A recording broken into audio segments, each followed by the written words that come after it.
Most people don't know the difference between rationalism and empiricism, even though it's decisive in philosophical history. An empiricist says that all knowledge comes from experience, especially sensory experience. So, an empiricist denies that there is any knowledge that has no reliance on experience. In particular, innate ideas are denied. Innate ideas are things we know or could know without any reference to experience. It's essential to understand that empiricists already assume the world, since the world must of course exist in order to experience it. If you assume the world, you are obviously not in the game of explaining it. How does the world exist in order to be experienced? Don't ask an empiricist.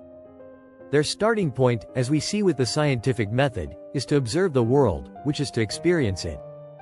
But how does that help to explain the world?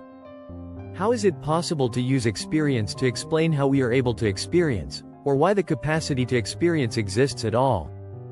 You cannot, if you're rational and logical, try to explain experience via experience. After all, does the experience of green allow you to explain what green is? Experiencing green doesn't explain green, and experiencing experience doesn't explain experience. How could it? Experience is a totally different thing from explanation. It's a category error to believe that experience is the basis of explanation. It has nothing to do with explanation. Rather, it provides data, which explanatory systems then have to seek to account for.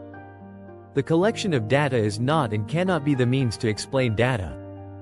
It's a category error to imagine differently. Empiricism is all about a posteriori knowledge. A posteriori means, from what comes after. You experience the world first and then acquire knowledge about it. Empiricism concerns synthetic propositions, i.e., those which are about the world.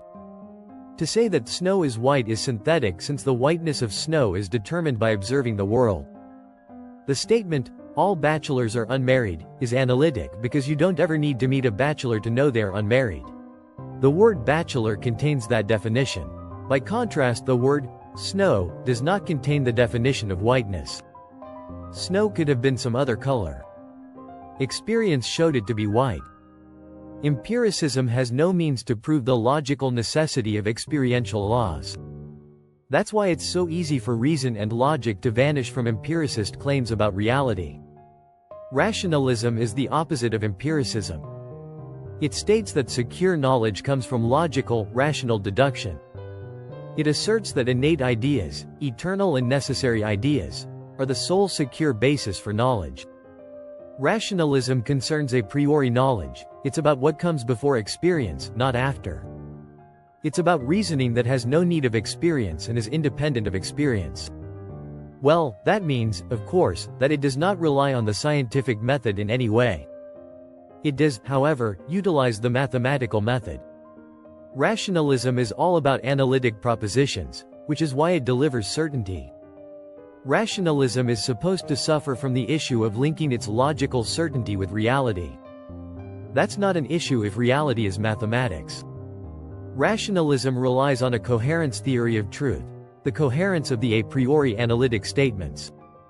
Empiricism relies on a correspondence theory of truth, the correspondence of the observed world with a posteriori synthetic statements. So, these two worldviews approach what constitutes reality in opposite ways. That's why you can't be both an empiricist and a rationalist. It's one or the other. That's why science must be explicitly regarded as an irrational and illogical activity, since it directly attacks and rejects every part of the rationalist worldview. To put it another way, either reality is a priori mathematical and entirely analytic syntactically, or it is a posteriori scientific and entirely synthetic. Ontological mathematics asserts that all of reality, as far as syntax goes, could in principle be worked out without ever experiencing the world. It's all just math, and math is purely about reason and logic. It's for thinking types. Math could work out the world before there was any world to work out. It concerns eternal and necessary reality. Science, which is for sensing types, not thinking types, says that knowledge begins only when you have a world, and senses to experience the world. But that of course means that you will never know what caused the world or what caused the senses, Because you can't even start science in the absence of the world and the senses, whereas all you need for Aunt Math is to use reason and logic. Aunt Math could be conducted by an entirely disembodied mind. Science is fully dependent on an embodied mind, wired up to senses. You can see that science cannot possibly refer to coherent analytic a priori truths of reason, eternal and necessary truths, i.e., it must inherently reject rationalism. It must be mired in empirical truths of fact. It must be reliant on temporal and contingent truths. It must rely on correspondence, not coherence. Science gets the world started by reference to a miracle, not to any eternal and necessary truths. Rupert Sheldrake said, as Terence McKenna observed, modern science is based on the principle, give us one free miracle and we'll explain the rest. The one free miracle is the appearance of all the mass and energy in the universe and all the laws that govern it in a single instant from nothing. Aunt Math doesn't rely on any miracles.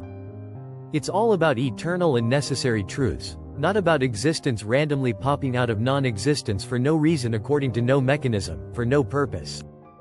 Get with the program. Reality is mathematical and rational, not scientific and empirical.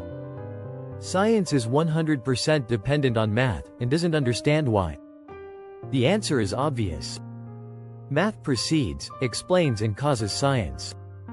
Math isn't a human invention.